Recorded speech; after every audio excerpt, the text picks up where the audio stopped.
casi no analizamos al momento de hacer nuestra investigación pues en los pacientes de trauma cervical o de trauma craneal tipo severo, ¿no? Que es generalmente la parte olvidada del cuello, ¿no? Que es el cóndilo occipital, ¿bien? Indicaciones, tratamiento y algunas situaciones especiales en las cuales va a involucrar el cóndilo y vamos a tener un predominio por escogerlo como un ítem para nuestra fijación craneal cervical. Empezamos entonces. Con respecto a la anatomía quirúrgica del cóndilo occipital, vamos a tener que forma la piedra angular para mantener la integridad estructural y estabilidad de la unión craneocervical, ¿no? Los cóndilos occipitales son prominencias, ¿no? Que van a estar emparejadas del hueso occipital y estas estructuras son ovales o en forma de frijol, que van a estar al lado de lo que es el foramen magnum, ¿no? No hay que olvidar siempre su relación de los cóndilos con la parte del bulbo raquídeo, porque cuando estos sufren alguna lesión, la parte tronco medular que se va a afectar va a ser básicamente el bulbo, ¿no? A este nivel. Muy importante siempre las medidas, hay que tener al menos una noción de cuánto es el espacio en el que vamos a trabajar y es que vamos a colocar tornillos en esta zona, ¿no? Tenemos las imágenes tomográficas reconstruidos en ventana ósea, ¿no? De la unión occipito-cervical. En la imagen de la izquierda vemos un corte axial, representa las medidas de longitud de color de la flecha azul, ¿no? Que va aproximadamente de 14 a 24 milímetros y aproximadamente pues trabajamos en 19 milímetros, ¿no? Y el ancho que va de color verde, ¿no? Que es un aproximado de 5 a 12, que en promedio de 10 milímetros, ¿no? Y la imagen coronal, que es la que va a representar la altura del cóndilo, y en esta altura vamos a tener una altura medial y una altura lateral. La altura medial va a estar dada de 3 a 12 milímetros, básicamente 9, y la altura lateral de 2 a 8 milímetros, aproximadamente 5 milímetros, ¿no? Estas dimensiones que nosotros tenemos aquí, vamos a ver cuáles son sus relaciones óseas, tanto con el agujero condilar, con la arteria vertebral, con el conducto del hipogloso, que principalmente van a estar, que son estructuras neurovasculares de riesgo. Bien, entonces pasamos a la primera, anatomía de la fosa condilar posterior. La fosa condilar posterior, que es la señala la flecha amarilla, ¿no? Vemos que es una depresión cóncava que se encuentra en la parte posterior superior del cóndilo occipital.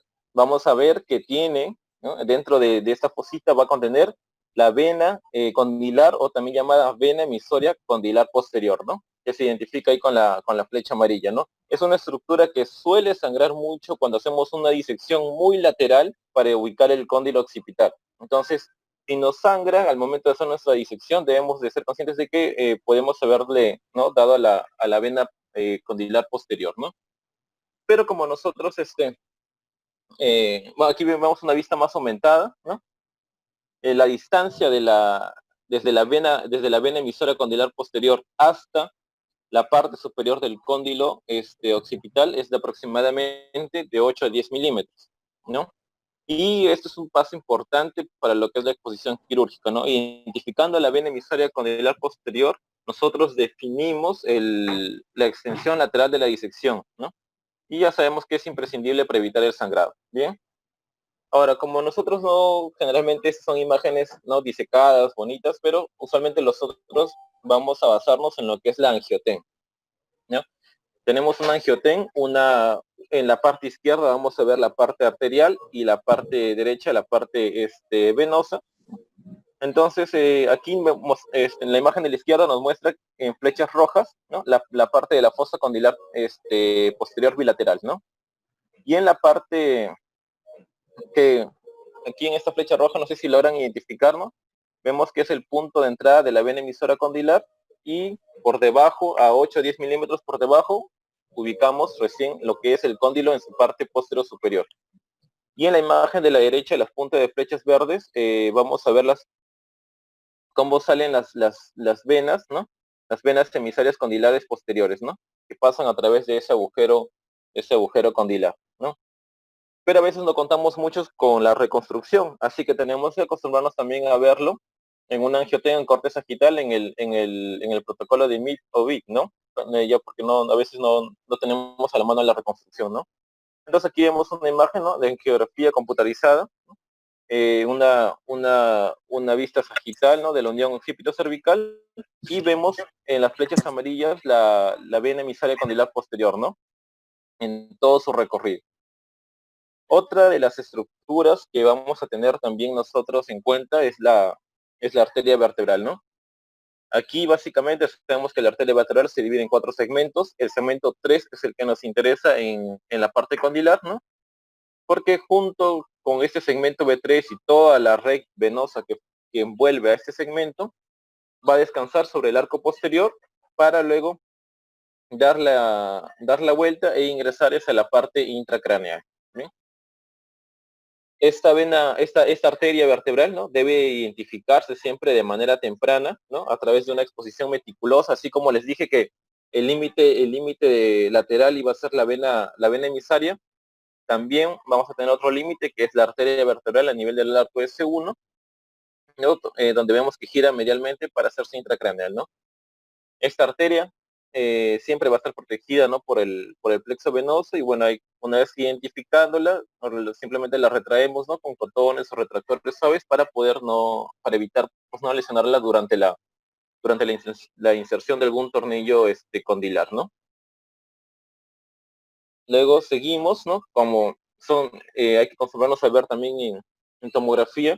Cada parte les he traído con una tomografía para poder identificarlo, porque esta angio-T en los cortes de ventana ósea, tanto en sagital y axial, va a ser parte de nuestra planificación quirúrgica, ¿no?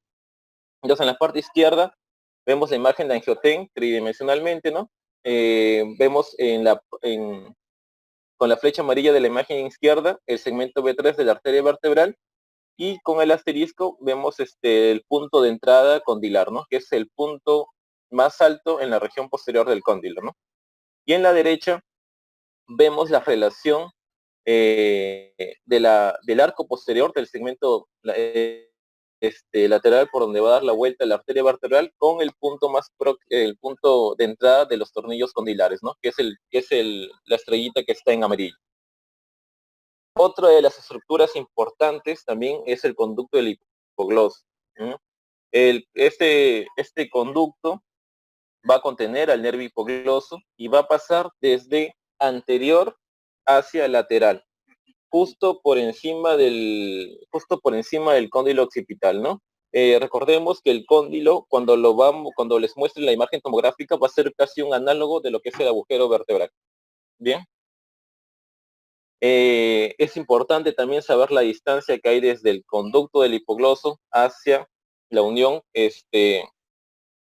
cóndilo, cóndilo atlas, ¿no? Que es aproximadamente de 9 a 11 milímetros. Bien. Entonces vemos que el conducto del hipogloso en esta imagen, ¿no? Se encuentra en la región craneal, ¿no? Y también, bueno, la altura ya les mencioné, de 9 a 11. Y esta distancia es porque de 9 a 11 milímetros prácticamente vamos a tener una zona segura para ingresar cualquier tipo de estructura o implante que nosotros deseemos entrar a este nivel, ¿no? Aquí tenemos la ventana ósea.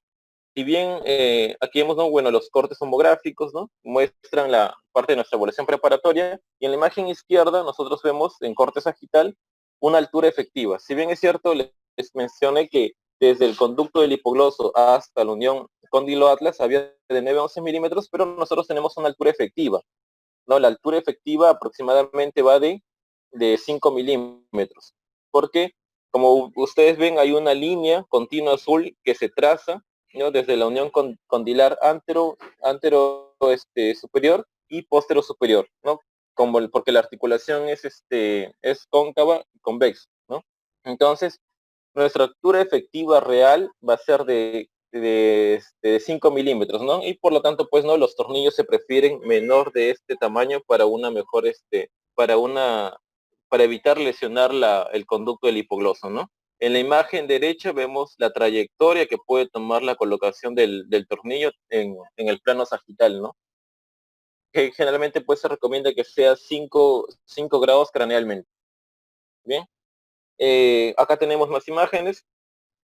Es muy importante recordar la angulación que tiene el cóndilo con respecto a la línea media, ¿no? Que es aproximadamente de 25 a 30 grados, Y en la imagen derecha tenemos una situación atípica. Hay que recordar que tanto el conducto del hipogloso como la fosa condilar posterior no siempre son estructuras bien delimitadas y pueden haber conductos aberrantes, ¿no? Conductos aberrantes en el conducto del hipogloso sea mucho más grande o la fosa condilar posterior pues sea mucho también más extensa y nuestra zona efectiva que veíamos en la imagen anterior, ¿no? La zona efectiva ya no sea 5 milímetros, sino sea mucho menor y prácticamente pues sea imposible colocar un tornillo a ese nivel.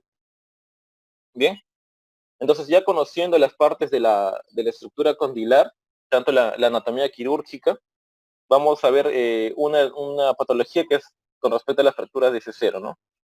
Esas fracturas condilares, ¿no? Son típicamente descritas en accidentes automovilísticos, ¿no? Porque son fracturas que se producen por mecanismos de alta energía.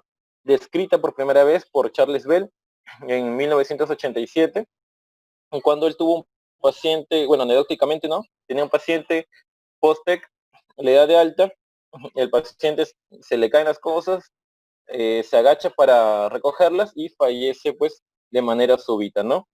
Como ahí tenían la facilidad de hacer el estudio post-mortem, le realizan el estudio post-mortem y era un fragmento condilar que se había desplazado y había ocasionado un efecto compresivo en bulbo rectilio, lo que le había ocasionado la muerte inmediata, ¿no? Entonces, fue el quien describe la primera fractura condilar en el año 1817. ¿Es complicado detectarlo? Realmente sí es complicado detectarlo. ¿Por qué? Porque los pacientes generalmente, como tienen mecanismo de alta energía, tienen la pérdida de conciencia en el 80%. Entonces no vamos a tener los síntomas comunes de dolor cervical o algún otra que nos haga pensar en la región condilar, ¿no? Si bien es cierto, hay un déficit de los pares craneales del 9 al 12, pero necesitamos un paciente despierto para poder evaluarlos, ¿no? Y se da en un 30%. Los otros síntomas menos inespecíficos son dolor cervical y mi parece. Bueno, si nosotros tenemos un dolor cervical en un TEC grave, vamos a buscar listesis o fracturas de C1 hasta C7, pero examinar la fosa condilar creo que sería un poco raro, ¿no? Y si tuviéramos una hemiparesia en un paciente de T grave, empezaríamos un evento hemorrágico en algún hemisferio que nos esté causando esa hemiparesia, ¿no? Entonces, por eso es que si uno no tiene la noción de que en un TEC severo puede haber una fractura condilar, pues no la va a encontrar, ¿no? Se ha descrito un síndrome que se llama síndrome de Kolex-Sicard, que es aquellos pacientes que tienen una parálisis de todos los pares bajos unilateralmente. O sea, cuando nosotros encontramos un déficit del 9, 10, 11 y 12 unilateral, eso ahí se denomina síndrome de Kolex-Sicard, ¿no? Que bueno, prácticamente nos está diciendo pues que hay una lesión a ese nivel, ¿no? A nivel de la fosa yugular o del cóndilo occipital. Bien. En imágenes es complicado detectarlo, también es complicado detectarlo, ¿no? Generalmente las radiografías son normales. Prácticamente si nosotros tenemos una radiografía cervical en un corte tomado de vista lateral, en el 97% no muestra ningún tipo de fractura condilar. Y prácticamente en la TEN cervical pasa desapercibido porque no estamos acostumbrados nosotros a ver ese tipo de lesión, ¿no? Entonces, el reconocimiento de esta lesión de verdad presenta un desafío diagnóstico, ¿no? Hay que tener en cuenta que muchas veces el déficit que les he descrito en la diapositiva anterior de pérdida de conciencia, déficit de pares craneales, no siempre es de inicio temprano, no puede ser de inicio tardío, ¿no? Pero así sea de inicio tardío, es muy importante tener la sospecha de esta lesión para también mejorar el pronóstico del paciente, ¿no? ¿Se puede usar la resonancia? También se puede usar la resonancia buscando edema en las zonas adyacentes al cóndilo, ¿no? Que van a brillar porque va a haber un edema circundante por la lesión de los ligamentos que hay, ¿no? Entre los principales la parte de los ligamentos alares que ya les han descrito en las anteriores diapositivas o de la membrana tectorial, ¿no? Que también se encuentra a ese nivel. ¿Cómo evitar que se nos pase tanto clínicamente como imagenológicamente? Pues hay que considerar siempre el cóndilo occipital como una estructura emparejada con C1 y C2, ¿no? Si nosotros evaluamos C1 y C2, también tenemos que evaluar la parte condilar occipital y teniendo esta estructura como unidad, pues puede que evitemos, ¿no? Que se nos pase ese tipo de lesión. Una de las clasificaciones iniciales que salió fue la de Anderson y Montesano, que básicamente se basó solamente en la parte ósea, ¿no? Creo que es un error que ya se ha mencionado en las diapositivas anteriores, ¿no? Donde siempre se debe considerar la parte ligamentaria para la toma de decisiones, ¿no? Pero bueno, como en la mayoría de estudios también se describe este tipo de clasificación, ¿no? Se los voy a hablar brevemente, ¿no? La tipo 1, que ven en la parte izquierda, es un tipo de fractura ocasionada por un efecto compresivo, ¿no? De la articulación atlanto-occipital, ¿no? Se da en el 3%, es conminuta, pero no, los fragmentos no se desplazan, por lo tanto, se describe que el tratamiento óptimo simplemente sería un collarín semirrígido, nada más, ¿no? El tipo 2 que ven a continuación es un tipo producido por un golpe directo, ¿no? El golpe directo ocasiona una fractura occipital que se va a extender hacia la región condilar, y pues esto va también a ocasionar un tipo de lesión estable, ¿no? Y por ser una lesión estable también se considera el uso de collarín semirrígido, porque los ligamentos alares y la membrana sectorial en este tipo de fracturas se han conservado, ¿no? El tipo 3, que es el tipo inestable, ¿no? Que ya viene a ser por un movimiento, por un mecanismo de rotación lateral. Es una fractura de avulsión del cóndilo que se encuentra pues ya por ruptura del ligamento alar, ¿no? Y hay una sospecha de disociación occipito-cervical. Y bueno, esto sí nos generaría un tipo de inmovilización, tanto sea externa como una movilización interna. Bien. Hay otra clasificación que es la de Tully, que consideró que la clasificación tipo 1 y 2 de Anderson y Montesano no causaba mayor alteración en el tratamiento, así que la dividió en tipo 1 y tipo 2, ¿no? La tipo 1 es estable, no se desplaza, no requiere ningún tipo de tratamiento, y la 2A es estable porque permanece con ligamentos, y la tipo 2B es totalmente inestable porque ya hay una ruptura de los mismos. ¿Bien? Ahora, siempre, bueno, hay que considerar nuestra clasificación más universal, que es la clasificación de la AO. Si nosotros usamos la parte de la clasificación AO y damos clic a la parte de vértebra C0, tenemos tres tipos, ¿no?